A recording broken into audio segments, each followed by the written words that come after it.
أعوذ بالله من الشيطان الرجيم بسم الله الرحمن الرحيم والذين تبوأوا الدار والإيمان من قبلهم يحبون من هاجر إليهم ولا يجدون في صدورهم حاجة مما أوتوا ويؤثرون على أنفسهم ولو كان بهم خصاصة ومن يوق شح نفسه فأولئك هم المفلحون صدق الله العلي العظيم. സ്നേഹം നിറഞ്ഞ സത്യവിശ്വാസികളെ, വിശ്വാസിനികളെ, ജീവിതത്തിൻ്റെ എല്ലാ മേഖലയിലും അള്ളാഹുവിൻ്റെ വിധിവിലക്കുകൾ പാലിച്ച് തഖ്വയോടുകൂടി ജീവിക്കണമെന്ന് എന്നോടെന്ന പോലെ നിങ്ങളെയും ആദ്യമായി ഉപദേശിക്കുകയാണ്. അള്ളാഹു സുബ്ഹാനഹു വ തആല നമ്മെ എല്ലാവരെയും അനുഗ്രഹിക്കുമാറാകട്ടെ. ഒരു പുതിയ ഹിജറ വർഷം നമ്മൾ ആരംഭിച്ചു കഴിഞ്ഞു. മുഹറം മാസത്തിലാണ് നമ്മളുള്ളത്. അതുമായി ബന്ധപ്പെട്ട ചില കാര്യങ്ങൾ കഴിഞ്ഞ ഖുതുബയിൽ വന്നു കഴിഞ്ഞതാണ്. സത്യവിശ്വാസികളെ സംബന്ധിച്ചിടത്തോളം ഒരുപാട് പഠിക്കാനും അതുപോലെ തന്നെ പാഠം ഉൾക്കൊള്ളാനും കഴിയുന്ന വലിയ ഒരു പാഠപുസ്തകമാണ് യഥാർത്ഥത്തിൽ ഹിജറയും മുഹറവും എന്ന് നമുക്ക് പറയാൻ കഴിയും. ഞാനിത് പറയുന്നത് ഞാനും എൻ്റെ കെട്ടിയോളും എൻ്റെ കുട്ടികളും എൻ്റെ നമസ്കാരവും എന്ന അർത്ഥത്തിൽ ജീവിക്കുന്ന ഒരു മുസൽമാനെ കുറിച്ചല്ല. യഥാർത്ഥത്തിൽ ഇസ്ലാമിനെ കുറിച്ചും മുസ്ലിങ്ങളെ കുറിച്ചുമുള്ള ഇസ്ലാമിൻ്റെ ഒരു സങ്കല്പം വെച്ചുകൊണ്ട് നമുക്ക് ചുറ്റും നമ്മുടെ രാജ്യത്തും ലോകത്തുമൊക്കെ ജീവിച്ചുകൊണ്ടിരിക്കുന്ന മുസ്ലിം സമുദായത്തിന്റെ സമകാലികമായ സാഹചര്യങ്ങളെ മുഖവിലക്കെടുക്കുന്ന ഒരാളെ സംബന്ധിച്ചിടത്തോളം ഹിജറ അയാൾക്ക് വലിയൊരു പാഠപുസ്തകമാണ്. അതുപോലെ തന്നെ മുഹറം എന്ന് പറയുന്നത് അയാൾക്ക് പഠിക്കാൻ ഒരുപാട് വിദ്യാഭ്യാസം നൽകുന്ന, ചരിത്രത്തിൽ ഏറ്റവും പ്രധാനപ്പെട്ട സംഭവങ്ങൾക്ക് സാക്ഷ്യം വഹിച്ച മാസം കൂടിയാണ്. ആ അർത്ഥത്തിൽ ഹിജറ നമുക്ക് ആത്മവിശ്വാസം നൽകുന്നുണ്ട്, പ്രചോദനം നൽകുന്നുണ്ട്. ആദർശമുള്ള അല്ലെങ്കിൽ ആദർശബോധമുള്ള ഒരു സമൂഹത്തെ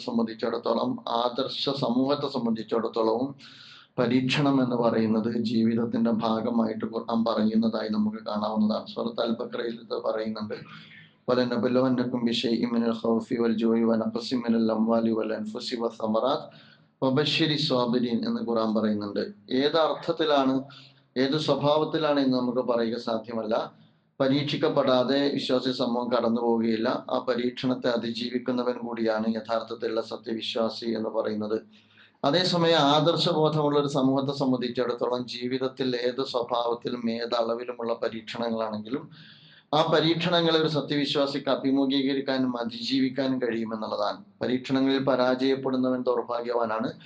പടച്ചറബ് നമ്മെ എല്ലാ പരീക്ഷണങ്ങളിലും അച്ചറബ് നമ്മെ ഇസ്തിഖാമത്തോടു കൂടി അതിനെ അഭിമുഖീകരിക്കാനും അതിജീവിക്കാനുമുള്ള കരുത്ത് നൽകി അനുഗ്രഹിക്കുമാറാകട്ടെ എന്ന് പ്രാർത്ഥിക്കുകയാണ്. അതുകൊണ്ട് തന്നെ വിശ്വാസി സമൂഹത്തെ സംബന്ധിച്ചിടത്തോളം ഏത് പരീക്ഷണങ്ങളെയും അതിജീവിക്കാനുള്ള വിശ്വാസപരമായ കരുത്ത് അയാൾക്ക് ഉണ്ടാകുമെന്നുള്ളതാണ്. പരീക്ഷണങ്ങളിൽ ആദർശം കൈയൊഴിക്കുന്നവനല്ല വിശ്വാസി. നമ്മുടെ നാട്ടിലായാലും മറുനാട്ടിലായാലും ലോകത്തെ ഏത് വിപരീത സാഹചര്യത്തിലാണെങ്കിലും ആദർശത്തെ കൈയൊഴിക്കുന്നവനല്ല വിശ്വാസി, മറിച്ച് ആദർശത്തെ മുറുകെ പിടിച്ചുകൊണ്ട് ജീവിക്കുന്നവനാണ്. യഥാർത്ഥത്തിൽ നമ്മൾ മനസ്സിലാക്കേണ്ട ഒരു കാര്യം, പരീക്ഷണങ്ങൾ എന്ന് പറയുന്നത് ഇർത്തിദാദിന്റെ വഴിയല്ല തുറക്കേണ്ടത്. ഇതിട്ടെറിഞ്ഞു പോവുക എന്നുള്ളതാണ്. ഇർത്തിദാദ് എന്ന് പറഞ്ഞാൽ മുർത്തദ്, ഇർത്തിദാദ് എന്ന് പറഞ്ഞാൽ ഇതിട്ടെറിഞ്ഞു പോവുക.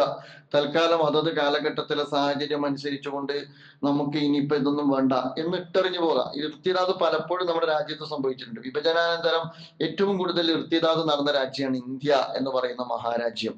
അതുകൊണ്ട് തന്നെ ചുറ്റും പരീക്ഷണ ഉപാധികൾ ശക്തിപ്പെടുന്ന ഘട്ടത്തിലും ഒരു വിശ്വാസിയെ സംബന്ധിച്ചിടത്തോളം ഇർത്തിദാദല്ല പരിഹാരം, ഈമാനാണ് പരിഹാരം, ഇസ്തിഖാമത്താണ് പരിഹാരം.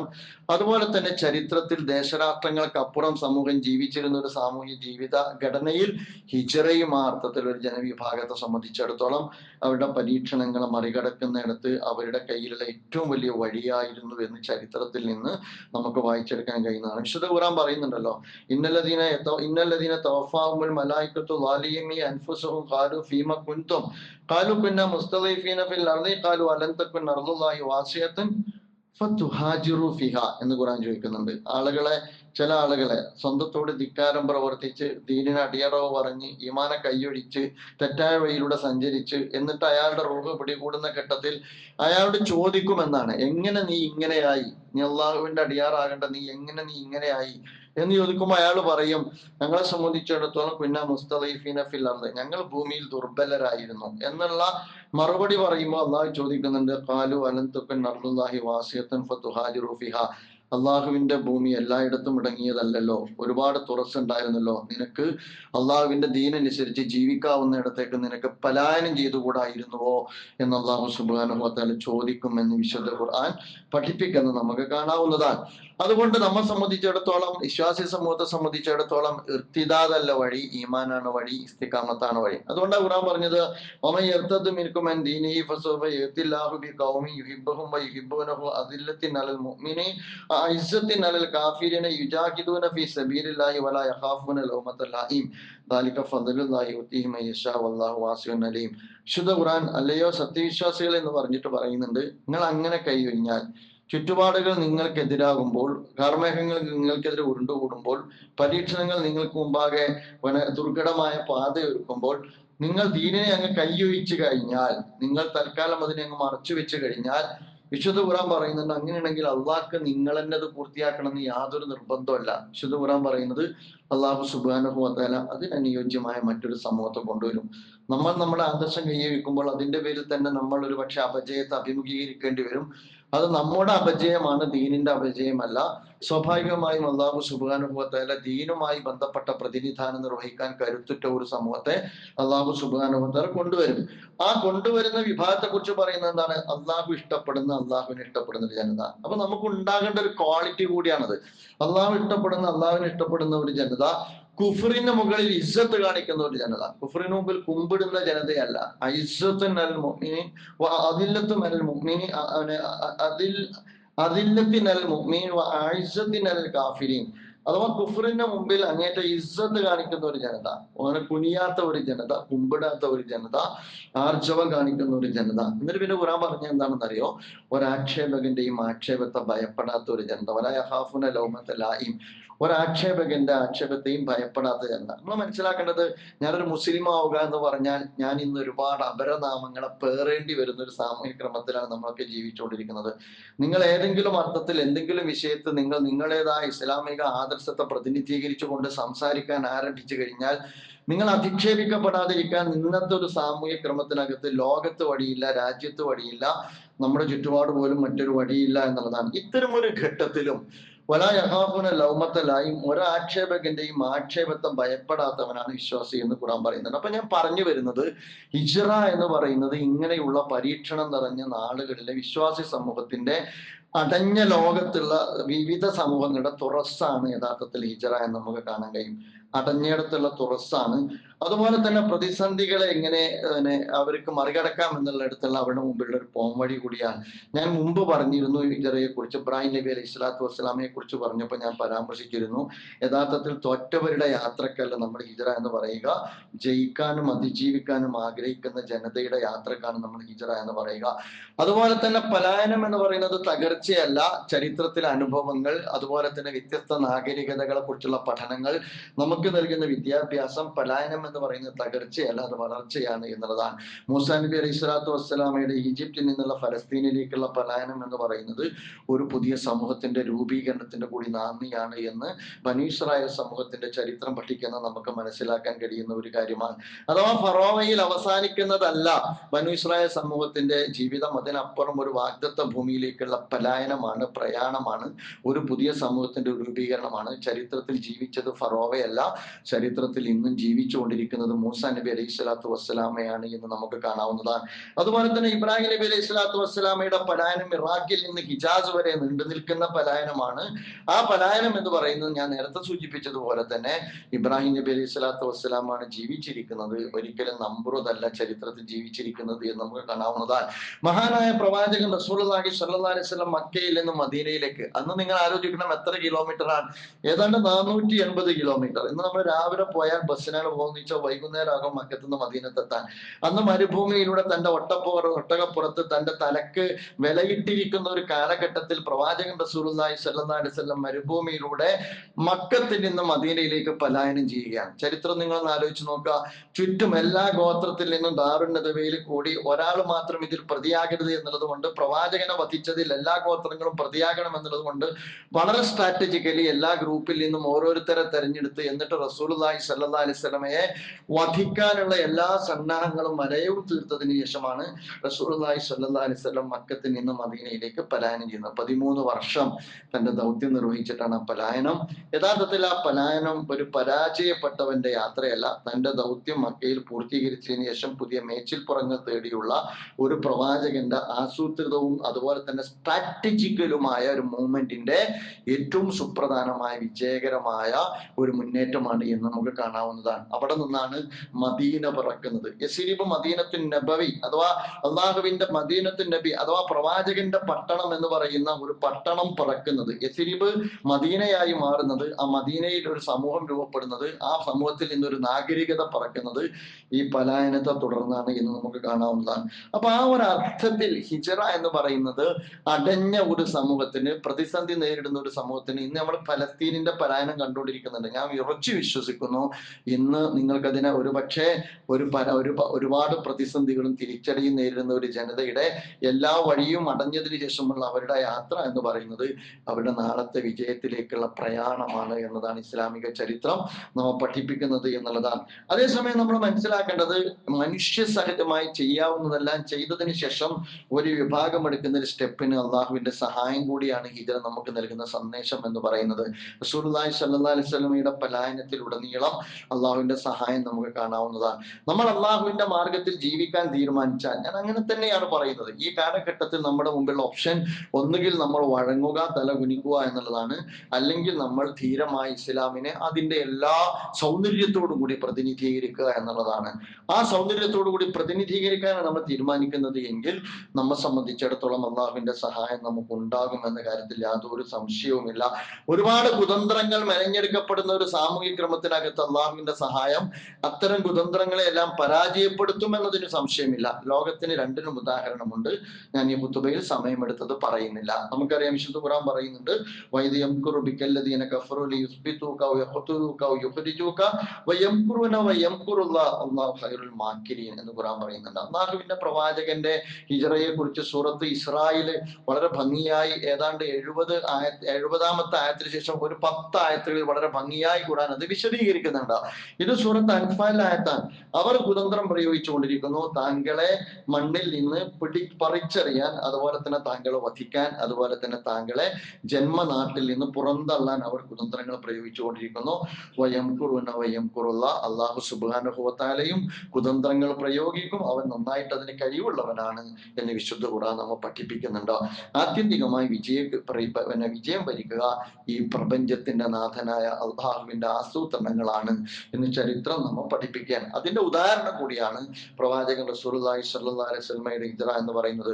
പ്രവാചകൻ സ്വല്ലല്ലാഹു അലൈഹി വസല്ലമയുടെ ഹിജറയെ കുറിച്ച് തന്നെ ഖുർആൻ പറയുന്നുണ്ട്, ഇല്ലാ തൻസുറുഹു ഫഖദ് നസറഹുല്ലാഹു ഇദാ അഖ്റജഹു അല്ലദീന കഫറു സാനി ഇസ്നൈനി ഇദ് ഹുമാ ഫിൽ ഗാർ ഇദ് യഖൂലു ലിസാഹിബിഹി ലാ തഹ്സൻ ഇന്നല്ലാഹ മഅനാ فأنزل الله سكينته عليه وأيده بجنود لم تروها وجعل كلمة الذين كفروا السفلى وكلمة الله هي العليا വല്ലാഹു അസീസുൻ ഹക്കീം എന്ന് വിശുദ്ധ ഖുർആൻ പറയുന്നുണ്ട്. അഥവാ റസൂലുള്ളാഹി സ്വല്ലല്ലാഹി അലൈഹി വസല്ലം മക്കത്ത് നിന്ന് പുറപ്പെട്ടു എന്ന് ഏതാണ്ട് ഉറപ്പായപ്പോൾ ആളുകളൊക്കെ മക്കയിൽ നിന്ന് മദീനയിലേക്കുള്ള വഴിയെ പ്രവാചകനെ തേടി അലഞ്ഞുകൊണ്ടിരിക്കുന്ന ഘട്ടത്തിൽ പ്രവാചകൻ സ്വല്ലല്ലാഹി അലൈഹി വസല്ലം തീർത്തും വിപരീതമായ ദിശയിൽ സഞ്ചരിച്ച് സൗർ എന്ന ഗുഹയിൽ പ്രവാചകൻ കാറ്റും കോളും മടങ്ങാൻ വേണ്ടി കാത്തിരിക്കുന്ന കുറഞ്ഞ കാലയളവുണ്ട്. ആ കാലയളവിൽ അള്ളാഹുവിന്റെ പ്രവാചകൻ നബി തിരുമേനി സ്വല്ലല്ലാഹി അലൈഹി വസല്ലം തങ്ങുന്ന ഗുഹാമുഖത്ത് ഏതാണ്ട് ശത്രുക്കൾ എത്തിച്ചേരുന്നുണ്ട്. ആ ശത്രുക്കൾ എത്തിച്ചേരുന്ന ഘട്ടത്തിൽ അവിടെ കാൽപാദങ്ങൾ ഗുഹക്കകത്തിൽ നിന്ന് അബൂബക്കർ സിദ്ദീഖ് റളിയല്ലാഹു അൻഹുവും റസൂലുള്ളാഹി സ്വല്ലല്ലാഹി അലൈഹി വസല്ലമയും കാണുന്നുണ്ട്. ആ സന്ദർഭത്തെ പരാമർശിച്ചുകൊണ്ടാണ് ഖുർആൻ പറയുന്നത്, കാണാതിരുന്നത് അവരുടെ കഴിവ് കേടുകൊണ്ട് മാത്രമല്ല, അവരെ കാണാതിരുന്നത് ഒന്ന് തലകുനിച്ചാൽ കാണാവുന്ന അവിടം വരെ നിങ്ങൾക്കറിയാം, യഥാർത്ഥത്തിൽ സൗർ എന്ന ഗുഹ നിൽക്കുന്നത് മലഞ്ചെരുവിലാണ്. അവിടം വരെ എത്തിയ ഒരാൾ ആ ഗുഹത്തിലേക്കൊന്ന് തലയിൽ തിരിഞ്ഞ് നോക്കാതിരിക്കാൻ മാത്രം അവിടെയുള്ള അന്തരീക്ഷത്തെ മാറ്റിയെടുത്തത് നിന്റെ നാഥനാണ്. അതുകൊണ്ട് അള്ളാഹുവിന്റെ മാർഗത്തിൽ യൻസുറുക്കും, നിങ്ങൾ അള്ളാഹുവിന്റെ മാർഗത്തിൽ സഹായികളായാൽ അള്ളാഹു നിങ്ങളുടെ കൂടെ ഉണ്ടാകും എന്ന് ഹിജറ നമ്മോട് പറയുന്നുണ്ട്. ഹിജറ ഈ സംഭവം തന്നെ പറയുന്നുണ്ട്. ഇതിനെക്കുറിച്ച് റസൂലുള്ളാഹി സ്വല്ലല്ലാഹി അലൈഹി വസല്ലം പറയുന്നുണ്ട്, സിദ്ദീഖുൽ അക്ബർ റളിയല്ലാഹു അൻഹു പറയുന്നുണ്ട്, ഖാല നദർതു ഇലാ അഖ്ദാമിൽ മുശ്രിക്കീന വനഹ്നു ഫിൽ ഗാർ വഹും അലാ റൂസിനാ ഫഖുൽതു യാ റസൂലല്ലാഹ് അള്ളാഹുവിന്റെ റസൂലിനോട് ഞങ്ങൾ ഇങ്ങനെ ഇരിക്കുമ്പോ ഞങ്ങൾ ഗുഹാമുഖത്ത് രണ്ട് കാൽപാദങ്ങൾ കാണുമ്പോ ഞാൻ അള്ളാഹുവിന്റെ റസൂലിനോട് ചോദിക്കുന്നുണ്ട്, അള്ളാഹുവിന്റെ പ്രവാചകരെല്ലോ അഥവാ നമ്മൾ അവരെങ്ങാനും ഒന്ന് കുനിഞ്ഞു കഴിഞ്ഞാൽ നമ്മളെ കാണൂല റസൂല് എന്ന് ചോദിക്കുമ്പോൾ റസൂലുള്ളാഹി സ്വല്ലല്ലാഹി അലൈഹി വസല്ലം സിദ്ദീഖുൽ അക്ബറിന്റെ പരിഭ്രാന്തി മനസ്സിലാക്കിക്കൊണ്ട് തന്നെ അദ്ദേഹത്തെ പുറത്ത് തട്ടിയിട്ട് പറയുന്നുണ്ട്, മാതുന്നക്കയാ അബൂബക്കർ, അല്ല അബൂബക്കറെ നീ എന്താണ് വിചാരിച്ചത്? ബിസ്നൈനി, നമ്മൾ രണ്ടുപേരാണെന്നാണോ നീ വിചാരിച്ചത്? അല്ലാഹു സാലിസുമ, നമ്മുടെ കൂടെ മൂന്നാമനായി അള്ളാഹു ഉണ്ട്. ഒരു വിശ്വാസിയെ സംബന്ധിച്ചിടത്തോളം ജീവിതത്തിന്റെ എല്ലാ തിരുനാളങ്ങളും അണഞ്ഞു കഴിഞ്ഞാലും, എല്ലാ കവാടങ്ങളും കൊട്ടിയടക്കപ്പെട്ട് കഴിഞ്ഞാലും, എല്ലാ വാതിലുകളും അയാൾക്ക് മുമ്പിൽ കൊട്ടിയടക്കപ്പെട്ട് കഴിഞ്ഞാലും, എല്ലാ സാധ്യതയും അയാളുടെ മുമ്പിൽ അടഞ്ഞു കഴിഞ്ഞാലും, മരണത്തെ വരെ അയാൾ മുഖാമുഖം കാണേണ്ടി വന്നാലും അയാളെ പലപ്പോഴും ഇസ്തിഖാമത്തോടു കൂടി പിടിച്ചു നിർത്തുന്ന ഏറ്റവും പ്രധാനപ്പെട്ട ഘടകം റസൂലുള്ളാഹി സ്വല്ലല്ലാഹി അലൈഹി വസല്ലം സിദ്ദീഖുൽ അക്ബർ റളിയല്ലാഹു അൻഹു പറഞ്ഞ ഈ വർത്തമാനമാണ്. നീ വിചാരിക്കുന്നുണ്ടോ നീ തനിച്ചാണ് എന്ന്? യാ അബൂബക്കർ അല്ലാഹു സാലിസുഹുമാ, മൂന്നാമനായ അള്ളാഹു നമ്മുടെ കൂടെയുണ്ട്.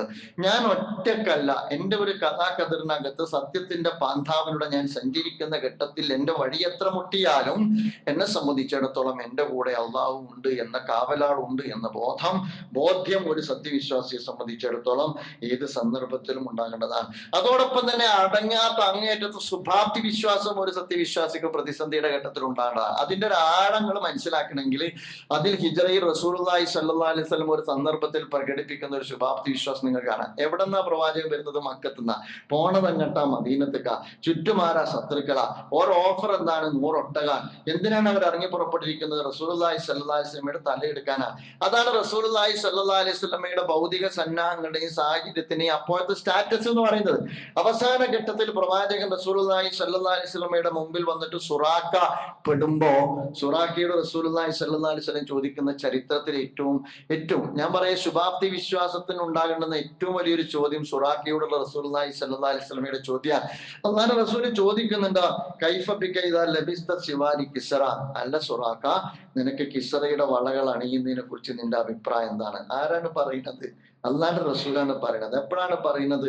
മക്കത്തുനിന്ന് മദീനത്തേക്ക് പോകുമ്പോൾ അള്ളാഹുവിന്റെ റസൂല് സൗർ എന്ന ഗുഹയിൽ നിന്ന് ഇറങ്ങി ഏതാണ്ട് കാറ്റും കോളും അടങ്ങി എന്ന് ഉറപ്പുവരുത്തി പുറത്തിറങ്ങി നടക്കുമ്പോൾ അവസാനത്തെ ഏതോ ഒരു യാത്രാ സംഘത്തിന്റെ അറിവ് കിട്ടിയിട്ട് ആരോടും ഉണ്ടാതെ ഓടി വന്ന സുറാഖ അള്ളാഹുവിന്റെ റസൂലിനെ പിടികൂടാൻ വേണ്ടി ഏതാണ്ട് തന്റെ കൺവട്ടത്തിൽ നിന്നുകൊണ്ട് അത്യാധ്വാനവും നടത്തുമ്പോൾ അദ്ദേഹത്തിന്റെ കുതിരക്കുളമ്പുകൾ മരുഭൂമിയിൽ ആണ്ടുകൊണ്ടിരിക്കെ ഗതിയറ്റ സുറാഖ റസൂലുള്ളാഹി സ്വല്ലല്ലാഹി അലൈഹി വസല്ലമയെ കാണാനും ഒന്ന് അടുത്ത് സ്പർശിക്കാനും ആവശ്യവും ആഗ്രഹവും പ്രകടിപ്പിക്കുമ്പോ അള്ളാഹുവിന്റെ റസൂല് ചോദിക്കുക, 100 ഒട്ടകാണോ? അതല്ല അന്നത്തെ ഏറ്റവും രാജ്യം ഭരിക്കുന്ന കിസ്റയുടെ വളകൾ നിന്നെ അണിയിക്കണോ എന്ന് ചോദിക്കുമ്പോ അള്ളാഹിന്റെ റസൂല് ചോദിക്കുന്ന ചോദ്യത്തിന്റെ ആഴങ്ങളൊന്ന് ആലോചിച്ച് നോക്ക്. ഞാൻ മനസ്സിലാക്കേണ്ടത് ഇതാണ് ഒരു വിശ്വാസിയെ സംബന്ധിച്ചിടത്തോളം എപ്പോഴും ഉണ്ടാകുന്നത്. അല്ല ആഖിബത്തുലിൽ മുത്തഖീൻ, ഇതെന്നും ഇങ്ങനെ തന്നെ നിലനിൽക്കുന്ന എന്നല്ല. കാലം മാറും, കഥയും മാറും. അങ്ങനെ മാറി വന്ന കാലത്തിന്റെ ശേഷിപ്പുകാരാണ് അല്ലെങ്കിൽ തുടർച്ചക്കാരാണ് നമ്മൾ എന്ന ബോധം നമ്മൾ ആദർശ സമൂഹം എന്ന അർത്ഥത്തിൽ നമുക്ക് ഉണ്ടാകേണ്ടതാണ് എന്നുള്ളതാണ്. അതുപോലെ തന്നെ നിങ്ങൾ മനസ്സിലാക്കേണ്ടത് ഹിജ്റയിലൂടെ റസൂലുള്ളാഹി സ്വല്ലല്ലാഹി അലൈഹി വസല്ലം മൂല്യവത്തായ ഒരു സാമൂഹ്യ രൂപീകരണം എന്നാണ് റസൂൽ നടത്തിയില്ലേ. ഏറ്റവും വാല്യൂ ബേസ്ഡ് ആയ ഒരു സൊസൈറ്റിയെ പ്രവാചകൻ സ്വല്ലല്ലാഹി അലൈഹി വസല്ലം രൂപീകരിച്ചു. അതിന്റെ യഥാർത്ഥത്തിൽ ചരിത്രത്തിൽ കുറിച്ചു വെക്കപ്പെട്ട അടയാളങ്ങളാണ്, നാമങ്ങളാണ് മുഹാജിറുകൾ, അൻസാറുകൾ എന്ന് പറയുന്നത്. ഒന്ന് എല്ലാം കൊടുത്തവരാണ്, മറ്റൊന്ന് എല്ലാം വെടിഞ്ഞവരാണ്. എല്ലാം വെടിഞ്ഞവരുടെയും എല്ലാം കൊടുത്തവരുടെയും പേരാണ് മുഹാജിറുകൾ, അൻസാറുകൾ എന്ന് പറയുന്നത്. ഇവരെ ചേർത്ത് നിർത്തുമ്പോൾ അതിന്റെ പേരാണ് ഖൈറു ഉമ്മത്ത് എന്ന് പറയുന്നത്. എല്ലാം വെടിയാൻ സന്നദ്ധമാകുന്നവന്റെ പേരാണ് വിശ്വാസി. വെടിഞ്ഞു വന്നവന് എല്ലാം പങ്കുവെക്കാൻ മനസ്സ് കാണിക്കുന്നവന്റെ പേരാണ് സത്യവിശ്വാസി. ഇത് ഏറ്റവും ഉദാത്തമായ ഒരു സമൂഹത്തെ എങ്ങനെയാണ് റസൂലുള്ളാഹി സ്വല്ലല്ലാഹി അലൈഹി വസല്ലം വാർത്തെടുത്തത് എന്നതിന്റെ ചരിത്രത്തിലെ ഉദാഹരണങ്ങളാണ് ഈ പറയുന്ന നിങ്ങൾക്കറിയാവുന്നതുപോലെ മുഹാജിറുകളും അൻസാറുകളും എന്ന് പറയുന്നത്. അതിൽ നമുക്ക് കാണാവുന്ന ഒരുപാട് ഉദാഹരണം. അപ്പൊ ഈ നബി തിരുമേനി സല്ലല്ലാഹു അലൈഹി വസല്ലം പറയുന്നുണ്ട്, അബൂബക്കർ റളിയല്ലാഹു അൻഹുവിനെ ഖാലിദ് ബിൻ സിയാദിന് കൊടുക്കുന്നുണ്ട്, ഉമർ റളിയല്ലാഹു അൻഹുവിനെ ഉസ്മാൻ ബിൻ മാലിക്കിന് കൊടുക്കുന്നുണ്ട്. അവരൊക്കെ പങ്കുവെക്കാൻ. അതിൽ ചില ആളുകൾ പറയുന്നുണ്ട്, ഞങ്ങൾ മക്കത്തുനിന്നാ വരുന്നത്, ഞങ്ങൾ കച്ചവടക്കാരാണ്, ഞങ്ങൾക്ക് അങ്ങനെ കൃഷിയിടം കിട്ടിയിട്ട് കാര്യമില്ല. എന്നാ നീ കൃഷി ചെയ്യണ്ട, നീ കച്ചവടത്തെ കുറിച്ച് ആലോചിച്ചോ. നിനക്ക് അല്ലാഹുവിന്റെ റസൂല് പറഞ്ഞതിന്റെ അടിസ്ഥാനത്തിൽ ഞാൻ കൊടുത്തു വെച്ച വീതത്തിൽ നിന്ന് ഞാൻ തന്നെ കൃഷി ചെയ്തിട്ട് അതിന്റെ പാതി നിനക്ക് കൊണ്ടുതരുന്നതാ. ഇങ്ങനെ ഒരു വിശ്വാസ സമൂഹത്തെ സ്വീകരിക്കുക. ഞാൻ ഊതി വെച്ച ആയത്ത് അതിലേ കൂടി വെളിച്ചം വീശുന്നതാണ്. അതായത് പ്രവാചകൻ റസൂലുള്ളാഹി സ്വല്ലല്ലാഹി അലൈഹി വസല്ലമയുടെ കൂടെ വന്ന ഈ മുഹാജിറുകളായ ആളുകൾക്ക് കൃഷിയിടവും വീടും എല്ലാം പകുത്തു കൊടുത്തതിന് ശേഷം പിന്നീട് കാലങ്ങൾ മുന്നോട്ട് പോയപ്പോൾ ബനു നദീർ ഗോത്രം യസ്രിബിൽ അവരുടെ സ്ഥലമൊക്കെ ഉപേക്ഷിച്ച് നാട് വിട്ടുപോകുമ്പോൾ ആ വീതം വെക്കുന്നുണ്ട്, ആ സ്ഥലം വീതം വെക്കുന്നുണ്ട്. ആ സ്ഥലം വീതം വെക്കുന്ന ഘട്ടത്തിൽ അള്ളാഹുവിന്റെ റസൂല് അത് കൊടുക്കുന്നത് മുഹാജിറുകൾക്കാണ്. അതിനെ കുറിച്ച് ഖുർആൻ പറയുന്നുണ്ട്, വല്ലദീന തബവ്വഉ ദാറ വൽ ഈമാന മിൻ ഖബ്ലിഹിം യുഹിബ്ബൂന മൻ ഹാജറ ഇലൈഹിം വലാ യജിദൂന ഫീ സുദൂരിഹിം ഹാജത്തൻ മിമ്മാ ഊതു. അഥവാ അൻസാറുകളുടെ കൂട്ടത്തിൽ ദരിദ്രരുണ്ട്, പ്രയാസപ്പെടുന്നവരുണ്ട്. പക്ഷെ അള്ളാഹുവിന്റെ റസൂൽ അവരോട് ചോദിച്ചു, നിങ്ങൾക്ക് തന്നതൊക്കെ ഒന്നാക്കിയിട്ട് വീതം വെക്കണോ, അതല്ല ഈ ബനു നദീർ ഗോത്രത്തിൽ നിന്ന് കിട്ടിയത് അവർക്ക് മാത്രം വീതം വെക്കണോ? അവർ പറഞ്ഞു അവർക്ക് ഈ വീതം വെച്ചേക്ക്. അള്ളാഹുവിന്റെ റസൂൽ പറയാണ് അതിനെക്കുറിച്ചാണ് ഖുർആൻ പറയുന്നത്, അവർക്ക് അന്ന് അത്യാവശ്യമുള്ള ഒരുപാട് പ്രതിബന്ധമുള്ള പ്രാരാബ്ധമുള്ള ആളുകൾ ഉണ്ടായിരിക്കെ അള്ളാന്റെ റസൂല് പറഞ്ഞപ്പോൾ അവരത് വിട്ടിട്ട് മറ്റവർക്ക് കൊടുക്കാൻ, തനിക്ക് ആവശ്യമുള്ള കാര്യം തനിക്ക് അനിവാര്യമായിരിക്കെ തന്നെ പോലെ തന്റെ അപരനായ സഹോദരനെ നീക്കി വെക്കാനുള്ള മനസ്സാണ് യഥാർത്ഥത്തിൽ വിശ്വാസിയുടെ മനസ്സാകണം വിശ്വാസിയുടെ മനസ്സ് എന്ന് ഹിജറ നമ്മെ പഠിപ്പിക്കുകയാണ്. എല്ലാം ത്യജിച്ചവർ എന്ന് പറഞ്ഞാൽ എല്ലാം ത്യജിച്ചവരാണ്. ഒറ്റ ഉദാഹരണം കൂടി നിങ്ങൾക്ക് അറിയാവുന്ന ഉദാഹരണമാണ്, ഇന്ന സാദത്തെ ഖുറൈശ് വഖഫു ഫീ തരീഖി ഹിജ്റതിഹി വഖാലു ലഹു. ശുഐബ് ഇങ്ങനെ ഹിജറ പോവുകയാണ്, ഓരോരുത്തരോടായിട്ട് പോകാൻ റസൂലുള്ളാഹി പറഞ്ഞ് അള്ളാന്റെ റസൂൽ അവസാനം പോവുകയാണ്. അള്ളാന്റെ റസൂൽ പോകുമ്പോൾ യഥാർത്ഥത്തിൽ പ്രവാചകൻ അബൂബക്കർ സിദ്ദീഖ് റളിയല്ലാഹുവിനോട് പറഞ്ഞ എനിക്ക് നല്ലൊരു കൂട്ടുകാരുണ്ട്, ഈ ഇപ്പൊ പോണ്ട എന്ന് പറഞ്ഞത്. അപ്പൊ അബൂബക്കർ സിദ്ദീഖ് റളിയല്ലാഹു അറിയാം അത് റസൂലാണ് ആ കൂട്ടുകാരൻ. അപ്പൊ അങ്ങനെ സുഹൈബ് ഏതാണ്ട് പോകാൻ ഇറങ്ങുന്ന ഘട്ടത്തിൽ സുഹൈബിനെ തടഞ്ഞു നിർത്തിയിട്ട് അവര് പറയുന്നുണ്ട്,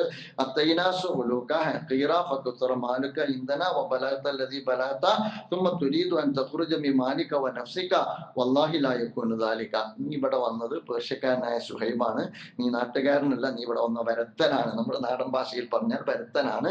ഇവിടെ വന്നിട്ടാണ് നീ ബിസിനസ്സുകാരനായത്, ഇവിടെ വന്നിട്ടാണ് നീ കച്ചവടക്കാരനായത്, ഇവിടെ വന്നിട്ടാണ് നീ ഇതുണ്ടാക്കിയത്. ഇതൊക്കെ ആയിട്ട് മദീനത്തേക്ക് പോകാൻ സമ്മതിക്കൂല എന്നതാണ് പറഞ്ഞത്. ആ ഘട്ടത്തിൽ അള്ളാഹുവിന്റെ പ്രവാചകന്റെ സന്തത സഹചാരികളിൽപ്പെട്ട ആ പ്രവാചകനിൽ നിന്ന് ഹിദായത്ത് ലഭിച്ച സുഹൈബ് റളിയല്ലാഹു അൻഹു പറയുന്നുണ്ട്, ഇതാണോ നിങ്ങളുടെ പ്രശ്നം? ഇതാണ് ഞങ്ങളുടെ പ്രശ്നം, എന്നാ ഇത് നിങ്ങൾ എടുത്തോ. എന്നിട്ട് തന്റെ ജീവിതായുസിന്റെ സ്വത്ത് ആണ് കൊടുത്തിട്ട് അദ്ദേഹം കയ്യും വീശി നടന്ന് പോവുകയാണ്. എവിടേക്കാ പോണത്? മക്കത്തുനിന്ന് മദീനത്തേക്ക്. ഒരു ജീവിതായുസിന്റെ സ്വത്ത് ആണ് വെച്ചു കൊടുത്തിട്ട് തടസ്സം നിന്ന സാദാത്തുകളുടെ മുമ്പിലാണ് വെച്ചു കൊടുത്തിട്ട്, ഇതാണ് നിങ്ങൾക്ക് എന്റെ റസൂലിന്റെ വിളിക്ക് ഞാൻ ഉത്തരം നൽകുന്നതിന് തടസ്സം, എന്നാ ഇത് നിങ്ങൾ എടുത്തോ എന്ന് പണ്ട് വെറും കയ്യിൽ കയറി ചെല്ലുമ്പോൾ അള്ളാന്റെ റസൂല് തന്റെ കൂടെ ഉള്ള ആളുകളോട് പറഞ്ഞത്, ലോകത്തെ ഏറ്റവും ലാഭകരമായ കച്ചവടം ചെയ്തു വരുന്ന മനുഷ്യനെ നിങ്ങൾക്ക് കാണണോ എന്ന് പറഞ്ഞിട്ട് ചൂണ്ടിക്കാണിച്ചു കൊടുത്തത് സുഹൈബ് റളിയല്ലാഹു അൻഹു. അപ്പൊ ഇതാണ് ഇസ്ലാം. ഞാൻ പറയുന്നത് സ്വർഗം എന്ന് പറയുന്നത് വെറുതെ കിട്ടണമെന്നല്ല. ഈമാൻ ഉണ്ടാകണം, ഇസ്തിഖാമത്ത് ഉണ്ടാകണം, വെടിയാനുള്ള മനസ്സുണ്ടാകണം, അതുപോലെ തന്നെ കൊടുക്കാനുള്ള മനസ്സുണ്ടാകണം. നമ്മൾ മനസ്സിലാക്കേണ്ടത് അങ്ങനെയുള്ള ഒരു സമൂഹത്തെ സൃഷ്ടിച്ചപ്പോഴാണ് യഥാർത്ഥത്തിൽ ഹിജറ ഒരു ചരിത്ര സംഭവമായി മാറുന്നത്. അപ്പൊ ഹിജറ നമ്മെ സംബന്ധിച്ചിടത്തോളം, ലോക മുസ്ലിങ്ങളെ സംബന്ധിച്ചിടത്തോളം പ്രതീക്ഷയാണ്. പ്രതിസന്ധികൾ ഒന്നിന്റെയും അവസാനമല്ല, പുതുവഴികൾ നമ്മുടെ സാധ്യതകളാണ്. അച്ചടക്കമുള്ള ജനതയ്ക്ക് അതിജീവനത്തിന്റെ സാധ്യതയാണ്. അള്ളാഹുവിന്റെ സഹായം ആദർശ സമൂഹത്തിനുണ്ട് എന്നതിന്റെ സാക്ഷ്യപ്പെടുത്തലാണ്. ശുഭാപ്തി വിശ്വാസം വെച്ച് പുലർത്താൻ നമുക്കേറെ പ്രചോദനം നൽകുന്ന ഘടകമാണ്.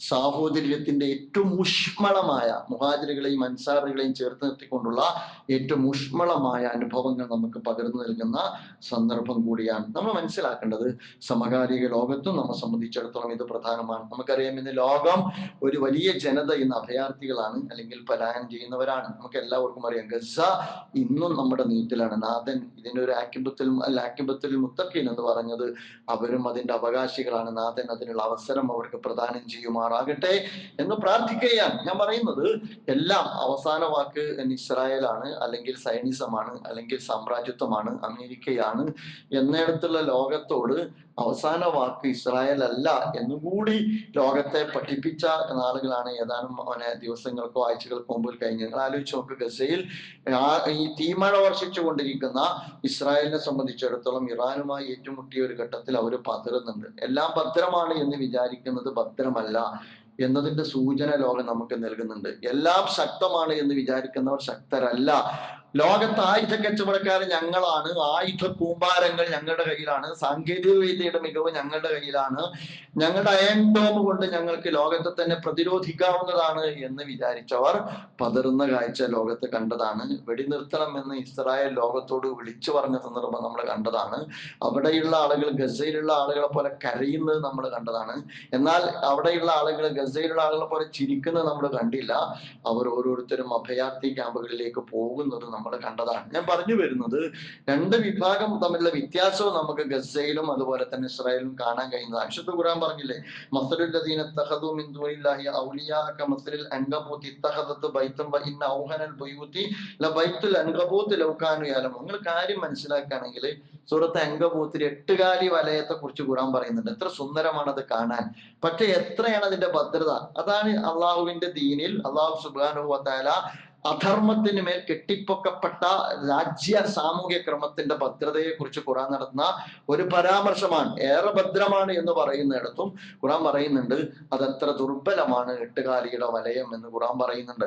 അതുപോലെ തന്നെ വിശുദ്ധ ഖുർആൻ പറയുന്നുണ്ട്, ലാ യുഖാതിലൂനകും ജമിയൻ ഇല്ലാ ഫീ ഖുറാ മുഹസ്സനത്തിൻ ഔ മിൻ വറാഇ ജുദ്രിൻ ബഅസുഹും ബൈനഹും ശദീദ് തഹ്സബുഹും ജമിയൻ വ ഖുലൂബുഹും ശത്താ ദാലിക ബിഅന്നഹും ഖൗമുൻ ലാ യഅഖിലൂൻ. ഖുർആൻ പറയുന്നുണ്ട് അവർ തുറന്ന മൈതാനത്തിൽ നിന്നുകൊണ്ട് നിങ്ങളോട് യുദ്ധം ചെയ്യുകയില്ല. അഥവാ ഇസ്രായേലിൽ ഇറാന്റെ ബോംബ് വർഷിക്കുന്ന ഘട്ടത്തിൽ സൈറൺ മുഴങ്ങുകയും ബങ്കറുകളിലേക്ക് ആളുകൾ ഒളിച്ചോടുകയുമാണ് നിങ്ങൾ കണ്ടത്. ഇറാനിലേക്ക് നോക്കുമ്പോൾ യുദ്ധം ചെയ്യുന്ന ജനതയെ ഹർഷാരവത്തോടുകൂടി ആഹ്ലാദ പ്രകടനത്തോടുകൂടി എതിരേൽക്കുന്ന കാഴ്ചയുമാണ് നമ്മൾ കാണുന്നത്. ഒരു കൂട്ടർ മരണം ഭയപ്പെടാത്തവരാണ്, മറ്റൊരു കൂട്ടർ ജീവിതം മാത്രം കൊതിക്കുന്നവരും മരണം ഭയപ്പെടുന്നവരാണ്. മരണം ഭയപ്പെടാതെ ജീവിതം കൊതിക്കുന്നവരും മരണം ഭയപ്പെടുത്തപ്പെടാത്തവരും സമന്മാരല്ല എന്ന് തെളിയിക്കപ്പെട്ട സന്ദർഭം കൂടിയാണ്. അതുകൊണ്ട് വിശുദ്ധ ഖുർആൻ പറഞ്ഞ അവർ തുറന്ന മൈതാനത്ത് വെച്ച് നിങ്ങളോട് യുദ്ധം ചെയ്യുകയില്ല. അവർ ഭദ്രമായ കോട്ടകൾക്കകത്ത് ഒളിച്ചിരുന്നിട്ടാണ് നിങ്ങളോട് യുദ്ധം ചെയ്യുക. അല്ലെങ്കിൽ ചുമരുകൾക്കിറകിൽ പിറകിൽ മറഞ്ഞു നിന്നുകൊണ്ടാണ് നിങ്ങളോട് യുദ്ധം ചെയ്യുക. അവരും അത്യാവശ്യം നന്നായിട്ട് അനുഭവിക്കുന്നുണ്ട്, അവരൊന്നാണ് എന്ന് നിങ്ങൾ വിചാരിക്കുന്നുണ്ട്. പക്ഷേ വഖുലൂബുഹും ശത്ത, അവരുടെ ഹൃദയങ്ങളും ശിഥിലമാണ്. പ്രിയമുള്ള സഹോദരന്മാരെ, നമ്മെ സംബന്ധിച്ചിടത്തോളം ഏത് വെല്ലുവിളികൾ നേരിടുന്നിടത്തും നമുക്ക് ദീനിൽ മുറുകെ പിടിക്കുന്നിടത്ത് ഹിജറ നമുക്ക് വെളിച്ചമാണ്, അതുപോലെ തന്നെ പ്രചോദനമാണ് എന്ന് മനസ്സിലാക്കാനാണ് ഞാൻ ഈ കാര്യങ്ങളൊക്കെ പറഞ്ഞത്. നമ്മുടെ നാട്ടിൽ പോലും നിങ്ങൾ മനസ്സിലാക്കണം, ഏറെ പ്രബുദ്ധം എന്ന് പറയുന്ന നമ്മുടെ നാട്ടിൽ പോലും അങ്ങേയറ്റം ഇസ്ലാമോഫോബിക്കായ ഒരു അന്തരീക്ഷം രൂപപ്പെട്ടു വന്നിട്ടുണ്ട്. എന്റെ ഇസ്ലാമിക് ഐഡന്റിറ്റി പറയുക എന്ന് പറയുന്നത് കുറച്ച് കഴിഞ്ഞാൽ അതുപോലും ആളുകൾ ഭയപ്പെടുകയോ ആളുകൾ ഉൾവലിയുകയോ ചെയ്യുന്ന ഒരു അന്തരീക്ഷം രൂപപ്പെട്ടു വരുന്നുണ്ട്. പ്രബുദ്ധ കേരളത്തിന് എന്ത് പറ്റി എന്ന് പലപ്പോഴും ചിന്തിച്ചു പോകാറുണ്ട്. ഏറ്റവും അവസാനം ഞാൻ പറയുന്നത് സുംബ ഡാൻസ് ആണ് ഇപ്പൊ നൃത്തം വെച്ചുകൊണ്ടിരിക്കുന്നത്, അല്ലേ? അതിൽ വിവാഹം തന്നെ നിങ്ങൾ ആലോചിച്ച് നോക്ക്. സുംബ ഡാൻസിലേക്കല്ല ഞാൻ വരുന്നത്. ആളുകളെ സംബന്ധിച്ചിടത്തോളം അതിനുള്ള എക്സ്പ്ലനേഷൻ എന്താണെന്ന് വെച്ചാൽ വിദ്യാഭ്യാസ രംഗത്ത് ഒരു പരിഷ്കരണം നടപ്പാക്കാൻ, സ്ട്രെസ് കുറക്കാനാണ്. അതുപോലെ തന്നെ ആളുകളെ സംബന്ധിച്ചിടത്തോളം എന്തുകൊണ്ടാണ് സ്ട്രെസ് ഉണ്ടാകുന്നത്, 15 വയസ്സുള്ള കുട്ടിക്ക് എന്തുകൊണ്ടാണ് സ്ട്രെസ് ഉണ്ടാകുന്നത്, അതിൽ എഡ്യൂക്കേഷൻ സിസ്റ്റത്തിൽ എന്തെങ്കിലും പ്രശ്നങ്ങളുണ്ടോ, അവന് വരുന്ന സ്ട്രെസ് വേറെ ഏതെങ്കിലും അർത്ഥത്തിലാണോ, പാരന്റിങ്ങിന്റെ പ്രശ്നമാണോ, അതോടൊപ്പം തന്നെ സ്ട്രെസ് കുറക്കാനുള്ള സൊല്യൂഷൻ ഡാൻസ് ആണോ? ഞാൻ പറയുന്നത് ഇതിൽ എന്താണ് സയന്റിഫിക് സ്റ്റഡി? ഇങ്ങനെ ഒരുപാട് ഓപ്ഷൻ നമ്മുടെ മുമ്പിൽ ഉണ്ട്. അത് സ്വാഭാവികമായും ഒരു ജനാധിപത്യ ക്രമത്തിനകത്ത് ഡിബേറ്റബിൾ ആണ് എന്ന കാര്യത്തിൽ നമുക്ക് ആർക്കും യാതൊരു സംശയവുമില്ല. വേറെ രണ്ടാമത്തെ ഒന്നെന്താണ്, ലഹരിയിൽ നിന്ന് അതിലേക്ക് പോകുമ്പോൾ ലഹരിയിലേക്ക് പോകുന്നത് ഒഴിവാക്കാനാണ്. 200 മീറ്റർ വിദ്യാഭ്യാസ കലാലയങ്ങളുമായി ബന്ധപ്പെട്ട 200 മീറ്റർ മദ്യഷോപ്പിൽ ഉണ്ടായിരുന്ന അകലപ്പം നമ്മൾ 50 മീറ്റർ ആക്കിയാണ്. 50 മീറ്റർ ആക്കിയത് കൊണ്ട് തന്നെ ഏതാണ്ട് എല്ലാ നാടൻ കലാരൂപങ്ങളും ഇപ്പൊ തെരുവിൽ വൈകുന്നേരം ആയാൽ നടന്നുകൊണ്ടിരിക്കുന്നുണ്ട്. അത്രമാത്രം സുലഭമാണ് നമ്മുടെ നാട്ടിൽ ലഹരി എന്ന് പറയുന്നത്. എന്നിട്ട് പിന്നെ നമ്മൾ ഇതിനു വേണ്ടിയിട്ട് ഡാൻസ് ആണ് പറയുന്നത്. കൊടുക്കാതെ തന്നെ ഡാൻസ് നടന്നുകൊണ്ടിരിക്കുകയാണ്. അപ്പൊ ഞാൻ അതിനൊന്നും അധിക്ഷേപിക്കല്ല. എന്റെ ഹുത്തുബയിൽ പറയുമ്പോൾ പറയേണ്ട ഒരു കാര്യം ഞാൻ പറയുന്നത്, യഥാർത്ഥത്തിൽ ഇത്തരം ഒരു വിഷയത്തിൽ ചില വിയോജിപ്പുകളാകാം, ഒരു ജനാധിപത്യ ക്രമത്തിൽ വിയോജിപ്പുകളാകാം. അതല്ലേ ഏറ്റവും വലിയ മൂല്യം എന്ന് പറയുന്നത്. അങ്ങനെ അതുമായി ബന്ധപ്പെട്ട അതിൽ കൾച്ചറൽ എലമെന്റുമായി ബന്ധപ്പെട്ട കാര്യത്തിൽ ചില ഇഷ്യൂസ് ഉന്നയിക്കപ്പെട്ടു. അതും ഉന്നയിക്കപ്പെടാം, അത് ഉന്നയിക്കപ്പെടുക, അതിനോട് വിയോജിക്കാം.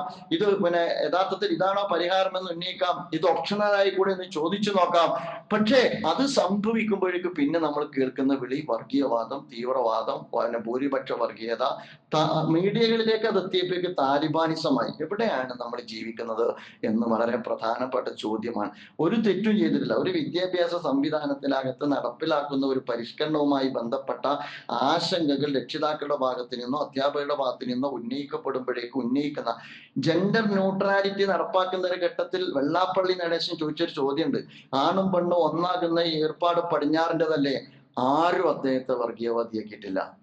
നമ്മൾ മനസ്സിലാക്കേണ്ട ഒരു കാര്യം, ആരും അദ്ദേഹത്തെ യാഥാസ്ഥികനാക്കിയിട്ടില്ല. ഈ ഒരു വിവേചനപരമായ സമീപനം സാമൂഹ്യ ക്രമത്തിന്റെ, ഞാനൊരു സംവിധാനത്തെ കുറിച്ച്, ഭരണകൂടത്തെ മാത്രമല്ല ഞാൻ പറയുന്നത്, അത് അങ്ങനെ ഒരു വിവേചനപരമായ സമീപനം നമ്മുടെ സാമൂഹ്യ ക്രമത്തിനകത്ത് രൂപപ്പെട്ടത് നമ്മുടെ സമൂഹം ഇസ്ലാമോഫോബിക്കായി മാറിയത് കൊണ്ടാണ് എന്ന് നമ്മൾ മനസ്സിലാക്കേണ്ടത്.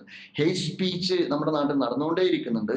പക്ഷേ ഈ വിയോജിത അധ്യാപകൻ ഇന്ന് സസ്പെൻഷനിലാണ് എന്ന് നമ്മൾ മനസ്സിലാക്കണം.